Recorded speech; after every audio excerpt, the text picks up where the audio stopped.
Perkenalkan, nama saya Nabila Putri Ramadhani. Saya akan menjelaskan keragaman budaya. Simak videonya ya. Apa sih yang akan kita pelajari hari ini? Hari ini kita akan belajar tentang keragaman suku dan budaya bangsa Indonesia di wilayah Indonesia. Kalian tahu tidak, kalau kekayaan bangsa Indonesia disebabkan karena berbagai suku bangsa yang ada dan tinggal di Indonesia loh. Kekayaannya beragam bentuknya. Mau tahu seperti apa? Selanjutnya yaitu bahasa daerah. Bahasa daerah adalah bahasa yang digunakan oleh masyarakat di suatu daerah atau suku tertentu sebagai alat komunikasi sehari-hari.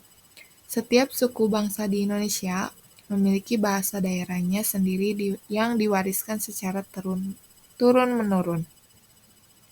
Indonesia adalah negara dengan ratusan bahasa daerah yang disebarkan di berbagai wilayah. Keberagaman ini mencerminkan kekayaan budaya dan identitas masing-masing suku bangsa. Masyarakat biasanya menggunakan bahasa daerah dalam percakapan dengan keluarga, tetangga, dan sesama anggota suku. Bahasa daerah juga sering digunakan dalam upacara adat, kesenian, dan berbagai tradisi budaya. Meskipun terdapat banyak bahasa daerah, komunikasi antar suku di Indonesia tidak mengalami kendala yang berarti. Hal ini karena bahasa Indonesia digunakan sebagai bahasa nasional yang menyatukan masyarakat dari berbagai latar belakang bahasa daerah.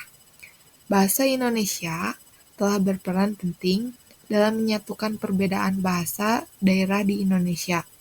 Dengan adanya bahasa Indonesia, masyarakat dari berbagai suku dapat berkomunikasi dengan mudah tanpa mengalami hambatan bahasa. Hampir setiap suku bangsa mempunyai bentuk rumah sebagai tempat tinggalnya, yang berbeda-beda satu sama lain.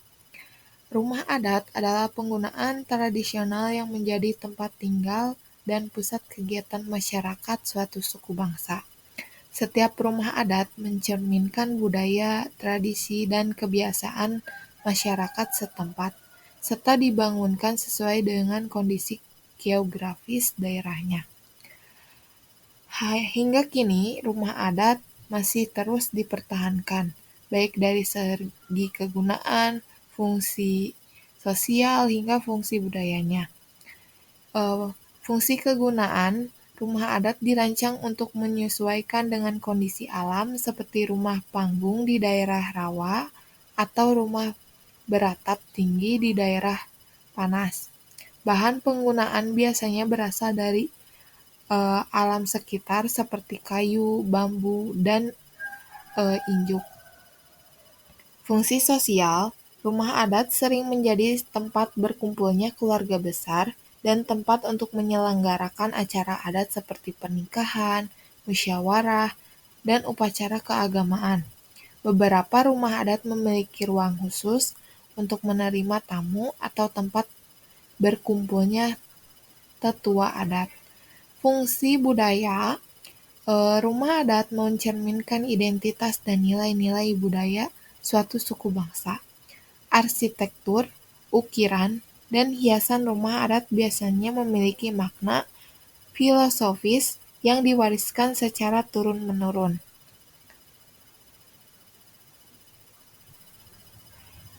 Nama rumah adat di setiap daerah pun berbeda.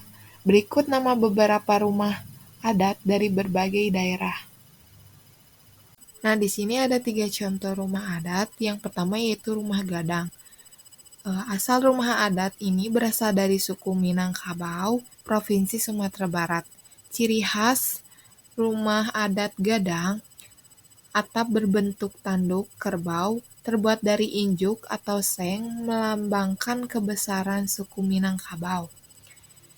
Yang kedua yaitu rumah panggung, dibangun di atas tiang kayu untuk melindungi dari banjir dan serangan binatang buas. Yang ketiga yaitu ukiran khas Minangkabau, berisi motif flora dan fauna yang memiliki makna filosofi kehidupan. Yang keempat yaitu berbentuk memanjang. Biasanya dihuni oleh satu keluarga besar dengan ruangan yang berbagai sesuai fungsinya. Fungsinya yaitu sebagai tempat tinggal keluarga besar dengan sistem matrilineal atau garis keturunan ibu, tempat bermusyawarah dan menyelenggarakan acara adat, menjadi simbol kebesaran dan kemakmuran keluarga Minang. Yang kedua yaitu rumah joglo. Asal rumah ini berasal dari suku Jawa, terutama di daerah Jawa Tengah, Yogyakarta, dan Jawa Timur. Ciri khasnya yaitu atap berbentuk limas bertingkat, disebut tajuk, dengan struktur utama di tengah yang disebut sokoguru. Dibangun dari kayu jati, terkenal kuat dan tahan lama.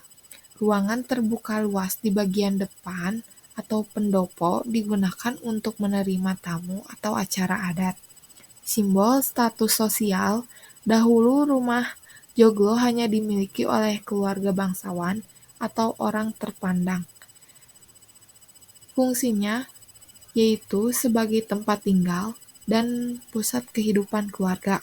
Pendopo digunakan untuk pertemuan, upacara adat, dan kegiatan budaya, menjadi simbol kemewahan dan kebijaksanaan pemiliknya. Yang terakhir yaitu rumah panjang.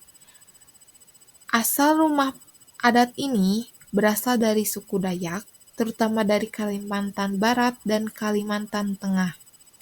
Ciri khasnya yaitu berbentuk rumah panggung yang sangat panjang, bisa mencapai 150 meter, dan dihuni oleh banyak keluarga dalam satu komunikasi.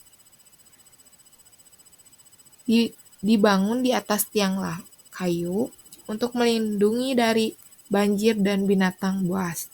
Memiliki banyak pintu dan tangga, setiap keluarga memiliki pintu masuk sendiri. Atap dari daun rumbia atau kayu ulin, bahan alami yang kuat dan tahan lama.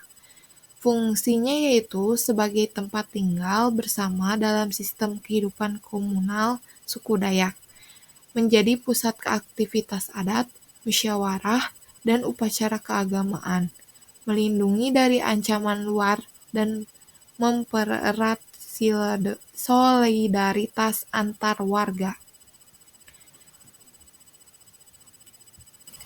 Jadi, ketiga rumah adat ini memiliki keunikan masing-masing yang mencerminkan budaya, lingkungan, dan filosofi masyarakatnya. Meskipun banyak rumah adat mulai tergantikan oleh bangunan modern, keberadaannya tetap penting sebagai bagian dari warisan budaya Indonesia yang harus dilestarikan. Nah, selanjutnya yaitu pakaian adat. Banyaknya suku-suku dan provinsi yang ada di wilayah negara kita memiliki keberagaman pakaian adat. Pakaian adat di Indonesia memiliki ciri-ciri khusus dalam pembuatan atau dalam mengenakan pakaian adat tersebut. Beberapa nama pakaian adat dari berbagai daerah di Indonesia, di antaranya ulos dari Sumatera Utara, pangsi dari Banten, dan kebaya Sunda dari Jawa Barat. Nah, di sini ada dua contoh pakaian adat. Yang pertama yaitu ulos dari Sumatera Utara. Pakaian adat pertama di Sumatera Utara berasal dari Batak Toba, menggunakan kain ulos mulai dari bagian atas hingga bawah. Ulos merupakan lembaran kain tenun khas tradisional Batak.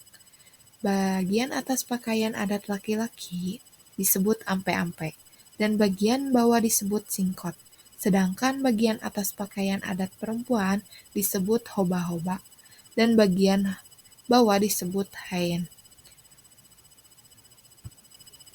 Penggunaan pakaian adat ini juga dilengkapi dengan bulang-bulang atau penutup kepala pada laki-laki dan tali-tali yaitu pengikat kepala pada perempuan. Masyarakat Batak Toba memiliki banyak jenis ulos sesuai kegunaan dan maknanya masing-masing. Misalnya, pada pesta